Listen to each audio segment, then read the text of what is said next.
Hey guys, I'm beyond thrilled to have Markeisha here with us today. She is going to teach us all about inclusivity in the classroom and the needs for it and how we can make that a thing that actually happens by putting it in our IEPs. So Markeisha, can you kind of give us a little bit of background on all of your expertise? Yes, thank you so much for having me also. I'm Markeisha Hall. I'm a parent empowerment partner, IEP coach, and certified autism travel professional. I have 4 kiddos, 18, 15, 12, and my youngest is 6. I know that's a big gap. We adopted in 2018. And during that process, he was diagnosed with autism. So my background is special education, and my now mama of an autistic son gives me a lens that I just didn't have before. And so yeah, that's just my background. I love momming and parenting and anything that will support parents enjoying that journey, because it goes so fast. I told you I have an 18-year-old, and let me tell you, it's just a blink of an eye, right? It goes so fast. So I want, parents out there just to enjoy the journey more. And I know that raising a child with a disability brings on extra stressors, and it's not the stress of the child, it's just the stress of the systems that you have to know to get them the support that they need to just access their community, access their education. So I think that was a mouthful. Well, that's perfect. We need to also circle back around to the traveling situation at some point in time because that's so huge. Okay, so let's chat about IEPs, your desire for inclusion in the classroom, and a little bit about me. I did not tell you this a second ago, but when we first went into our first IEPs with our little people, I had no idea, like they were pushing for inclusion. One moment. It's okay. Hey, Matthew, can you go put Luke in the closet, please? Yes, ma'am. I have a little one in here who's not obeying the babysitter, so he's stuck in here with me. He's making noises, and then the dog's making noises. I completely understand, and You probably will have that happen. I probably have that happen sooner than later. If you see me peeking over like that, that's the door, and I'm doing this under my. Yeah, you're good. And we're on speaker view, so if I'm speaking, you feel free to do whatever you want to do. Okay. You can go back out there. Just leave that on. No, leave it on. It's helping you calm down. We have a weighted vest on him. We're struggling. Okay, we're free. Okay. So when we were first going in to our IEPs with our little people, we call them ARDs here.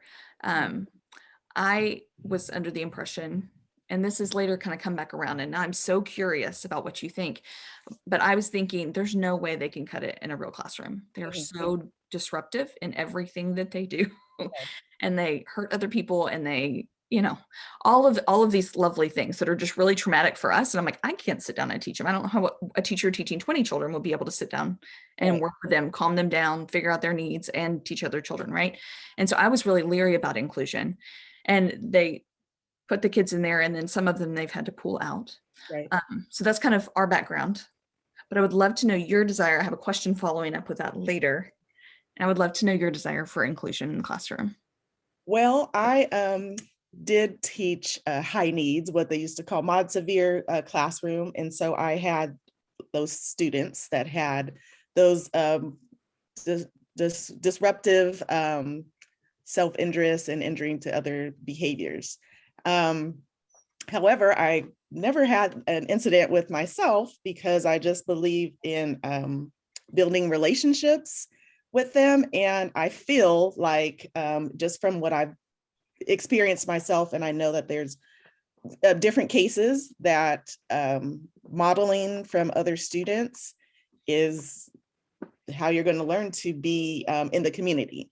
So I feel like if they are not included in a classroom where they can see other kids being modeled or being able to adjust the behavior, seeing like what's setting them off to behave that just being disruptive in the class or things like that, then we as parents and educators aren't giving them the opportunity to change that. If we put them in an environment where it's always controlled, then we don't know what the triggers are going to be outside of the classroom. And there will be triggers, right? When you go to Target, you're not in control of all those situations. When you go to the park, you're not all the kids don't understand that your child doesn't understand like not to bite or hit or things. So you're going to have to see what that looks like so that you can start to address it early so that they can live independent, have independent living, further education, and future employment. That's my basis for it. Now there's always outliers of that, but I still in my heart feel like there should be a version of that, because once they graduate school, they're going to be in our communities. And Yeah. so we have to see what kind of supports they need to be in the community. They won't be in school forever. So I want to know how to create IEP goals. I'm sorry, I'm kind of switching things up here, but I want to know how to create IEP goals to set them up for success in the classroom. Because I would love to, I would love to think that like right now, I'm like, oh, it's probably the teacher's fault, which is not really a great, but like in the classroom, I would love for other SPED teachers to be able to go in and figure out what supports they need. Right. How do I get that written in an IEP goal? Well, what I love to focus on is accommodations and modifications. Okay. And to backtrack a little bit, if there is a behavior, then there should be a behavior support plan in place for the students. And what I find is that a lot of parents aren't familiar with having one of those. Who knew? Yeah. Who knew? FBA request to FBA if there's a behavior, and that's goes into the IEP, and what it does is just say that behavior is biting. I use that a lot because I taught early childhood, and not just kids with disabilities at that age bite, but little ones bite sometimes, right? When they're not happy, they don't want to share their toys. So biting is a big deal though, because you don't want biting to happen in classroom. So we would see like why someone would come and observe them and see like what's happening before they bite. Like, what are we going to do when they do bite? What are we going to provide them with? Is it a sensory diet? Are they hungry? And I just say that because a lot of my students were non-speaking. So that could have been it. We don't know, but we just start to observe, take data. I'm big on data, and then adjust a program. Be like, oh, okay, we did figure out for one of our students that he was hungry. He ate breakfast before he came, but they got on the bus. He was on the bus for a little while because he was the first pickup. And I'm just remembering his little face. So when we figured this out, we were just like, oh, right? He had come to school and just be biting, trying to bite the other kids. And just, we were like, we started observing. We started looking at what his schedule looks like. We're like, oh, we figured out like he's on the bus the longest amount of time. He maybe just needs a snack. So as soon as he got off the bus, after we collected data, first thing we do, come in, he had his snack set up at the table. No biting, no just being upset. We added to take him out on a walk, because then we figured like he's got to get his energy out because he's been on that bus strapped in, for all that time. Snack, a little time on the play, a little stint around the playground, came back in. And that was just from, like looking at his day and saying like, what could it be? And how can we support him so that he's ready to be in the classroom to learn? And that was through a FBA. And then he had a behavior support plan put into place that addressed that behavior specifically. So I don't know if that answered your question. I want to cry. No, I'm just. Yeah, that's one of the things that need to, that could be addressed to get them in the classroom. Also, when it's inclusion, you can't just throw a kid in, in there. You can't just be like, oh, now we're inclusive without a plan for that child. Maybe they do have high sensory needs, or the lighting, it's different. The lighting that I had in my high needs classroom was different because we would put those little, I don't want to say curtains. I can't think it was just to make the fluorescent lights, like not like, because that was aggravating to a lot of our students. We had a lot of sensory setups in our classroom to address those needs. And in a general education classroom, you don't necessarily have those things set up. But if you're going to really want to include a student that has disabilities in there, you're going to have some of those things set up ahead of time, or you're setting that child up to fail. They're used to those types of things. They are seeking those types of things in the classroom. And if it's not, if the classroom's not prepared for that, then they are going to still seek it because they still need it, right? And then they're going to show those behaviors that make parents and teachers be like, this is not going to work. And another mistake that I made also as a teacher, I'm not just saying like, oh, look at me, look what I learned. I learned this, hitting be like, okay, the kids need to be included. Let me find a general education teacher that's going to help me, put them in the classroom. Messed up their circle time, just a mess. I was like, this didn't work out too good. And then I was like, oh, okay, well, maybe we'll just do 5 minutes. Maybe he needs to get a social story before and say, hey, this is the classroom we're going to. Maybe we need to buddy him up with somebody that could start playing on the playground together, so they could see them, because that's just like dropping someone off in a situation that they don't know and expecting them to be like, oh, yay, I'm included in the classroom. No, they're probably like, I don't know these people. I don't know this classroom. There's a lot more of them than we had 8 to 10 students in our classroom. You go into a general education setting, there's 20 to 30, who knows how many students, you know what I'm saying? So we have to set up the environment for them to succeed. And that might just be 5 minutes a day. That might just look like a video first of how they're going to get acclimated to that thing. Introducing, like I said, to a buddy that's going to be like, okay, well, you're going to sit next to Tommy. This is Tommy. You're going to sit next to him. We're going to go in the classroom. We're going to sit next to him. You guys are going to, and just expecting a small exchange, maybe even just walking into the classroom would be a big deal. And then walking back to your classroom. The next time we're going to sit next to Tommy.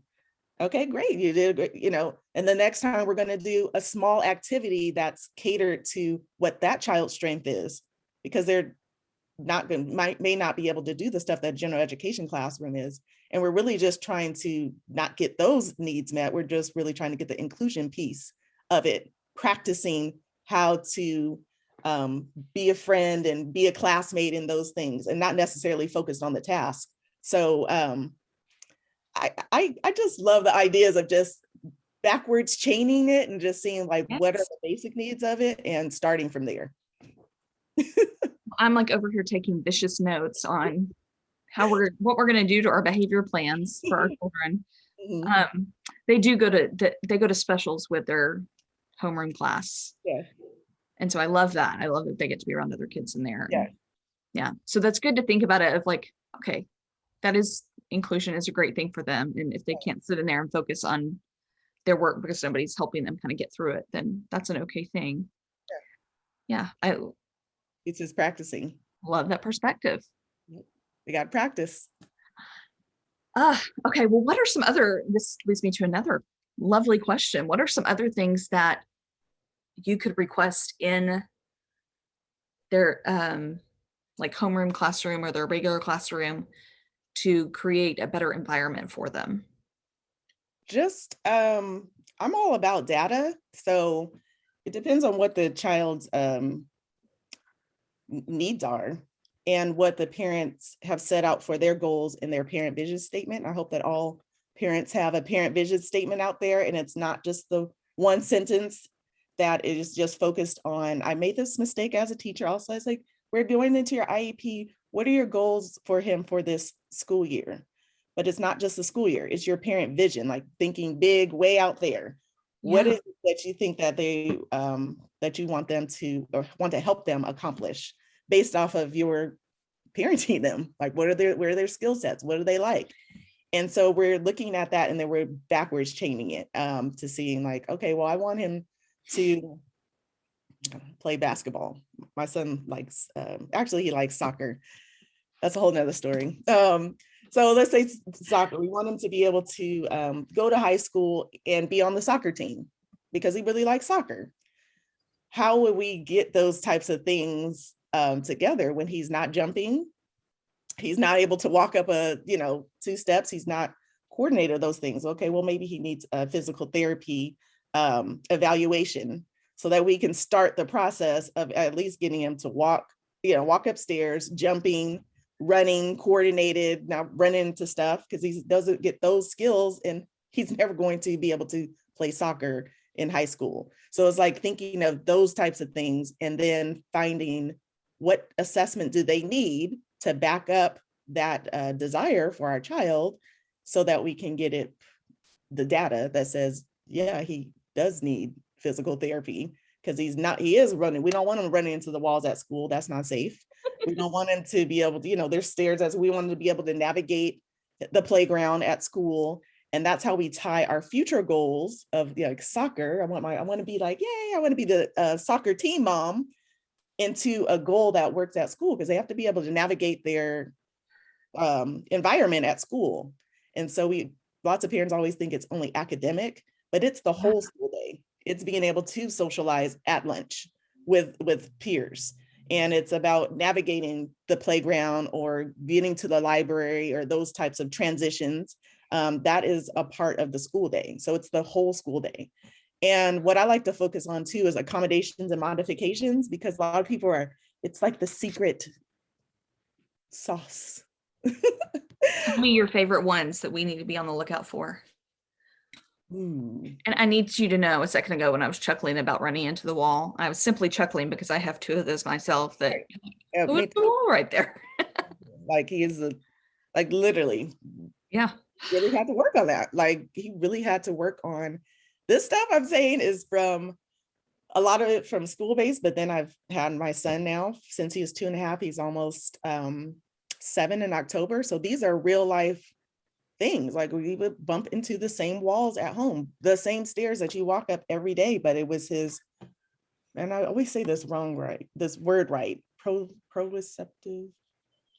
It's another term, I don't know. Anyhow. Start making it up too, and he had to work on it.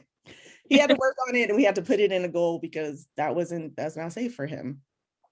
So I know what those things look like backwards chaining those types of tasks and things like that. So my favorite accommodation is, I like the accommodations and modifications because it follows them throughout the school day. It's not just everybody's responsible for an accommodation and modification. So it could look like we said, the task, if they were going into the inclusion classroom, it could be a modified assignment, more time on an assignment. I don't like to be like, oh, he has a different assignment, so we want it to look, so maybe everyone gets a worksheet and you're be like, oh, you don't get a worksheet because you have a special assignment. No, that could look like you get a worksheet too, but we've already modified that to only have 3 questions on it, that you're still getting the same papers or the same materials or things like that, because that's not fun to be, called out like that, or you get to sit in the back of the classroom and work with the birdie group or whatever. So I like those types of things that aren't having them stick out, that they're there and they're getting their needs met, but they're also socially being able to get their needs met also. My son also uses, I'm on it right now, propping up my computer, but a slant board, which helps him with his writing because his little hands are a little bit weaker. There's so many. There's so many. It can be an adjusted time for testing, assessments, having a buddy, having a buddy assigned to them for recess and playtime. I like them having buddies because that's the fun part of school. Do we assign older buddies or do we assign same age buddies? Whoever can. In our class, my classroom, we had older buddies that could work with like 2 at the same time, so they could have a peer buddy and then like an older one that could be like, okay, we're gonna kind of be working on that. It's up to the school. I just want somebody to be able to help them navigate whatever situation that they're trying to navigate and be able to model that for them. I'm trying to think of some other ones that I have a ton. What I'm gonna do is put some together in a nice, pretty Canva document. Please do. That would be so great, of just different ideas for, 'cause I think Accommodation.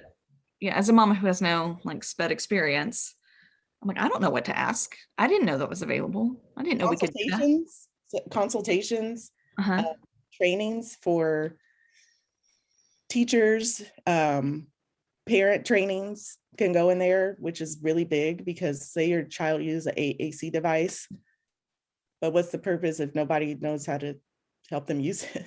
Even as a parent, like I wouldn't know how to use those types of things if I was in the special education classroom. So everybody that is in around that student needs to be trained on how to do that. That's how they communicate. Yeah. So if they go to lunch and the lunch lady doesn't know how to use the AAC device, then that's basically doing this, to the child all day.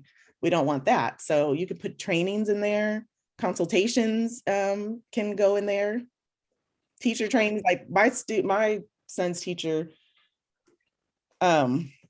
last year didn't even know that he had a IEP initially until I gave her the copy of it, which I always do regardless. Even if they do know EIP, I want to make sure you have the fresh one, that we're working on the same document, because sometimes they get an old one. And she needed to have some training on what that looks like in the classroom, since he does have, he is verbal, but we're still working on some things. But he definitely belongs to be in that classroom, and we needed to make those accommodations happen. And she's not a special education teacher, so it wasn't saying like you're a terrible teacher, because of course we're pro teachers. Yes. Me and my husband both were teachers. My sister is, but that doesn't mean as teachers that we can't adjust and listen to what the parents say and change some things up. So I asked for the training for anybody that was going to be in contact with him, so they can be familiar with what kind of supports he needs throughout his school day. So you can put that in there too. There's lots of juicy stuff Is lots of that something creative. that they have to agree to? Like, I would love for all the people that are in come in contact with my children to have some sort of trauma slash FASD Yes, support training. yes, And yes. I've requested with the school once upon a time, even lined up a speaker, a lady that was going to go talk about trauma Mhm. with them. And she was like, well, we don't have time for that this year. Mm, And so I'm like, well, if it's in the IEP, then we have to do that. So I'm going to, yeah, but it was very like, I'm trying to, you may think that our kids are the only ones that have these right. issues out of the whole school, which is very unlikely, but they're the ones that are presenting it the most and the ones where the mom has knowledge that they have it.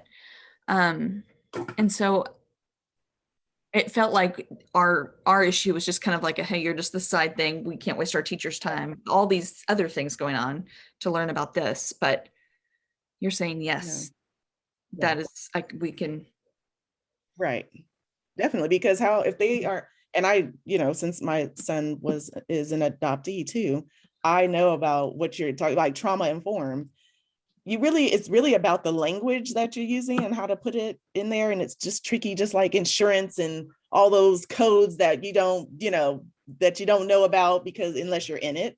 And so that's how I know like the special education codes and terms, and how to link it to data, and how to link it to maybe the district goals, especially this year, because the country went through trauma. We're going to be having a very interesting school year. So there's actual different funding that I just went on disabilityrights.org, and there's funding for those things in particular, that are the funds that are supposed to be used specifically for kids that have disabilities. And that's extra tutoring. There's a whole list of things.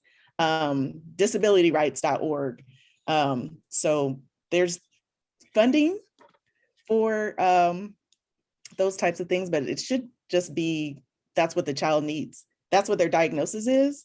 And if you aren't trained in it, I don't know, it's always baffles me that they were like, no, we don't want to be trained, but they're exhibiting these behaviors and you don't know how to handle it because you're not trained in it. So let's get the training, It right? fired me up. Yeah.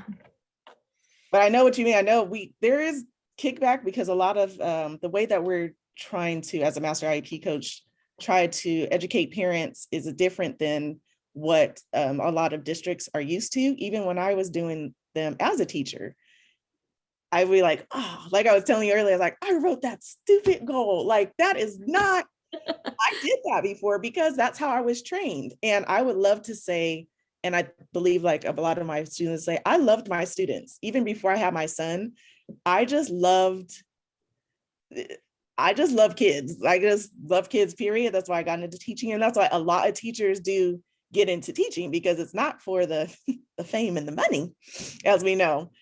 So just exposing them to different types of ways to support your child is things that I just didn't know when I was teaching, until I started talking to the parents, until they're like, I don't care about them knowing their colors. I can't get them in their car seat.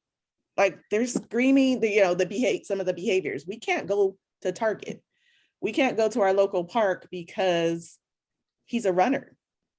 These are things that are, you know what I'm saying? So these are things that can be, we can't say, well, kid will go to the park, but there is a playground at the school that they could be able to navigate. And we could turn that parents' real life every day. And how can we apply that at school? Because they're there a lot.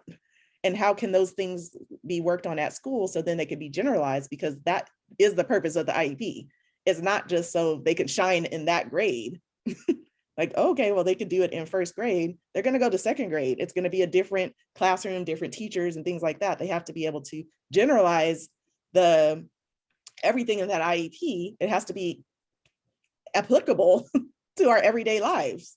So when the parents told me that, I was like, yeah, he knows his ABCs, look what I did, kind of thing. Honestly, I'm just being honest, like, because you feel proud as a teacher too, to say like, I got my students from point A to point B. That's what our job is, to teach them these things. But as a parent, when the parents are like, well, that's great, but I've never heard him say his ABCs. I'm like, what?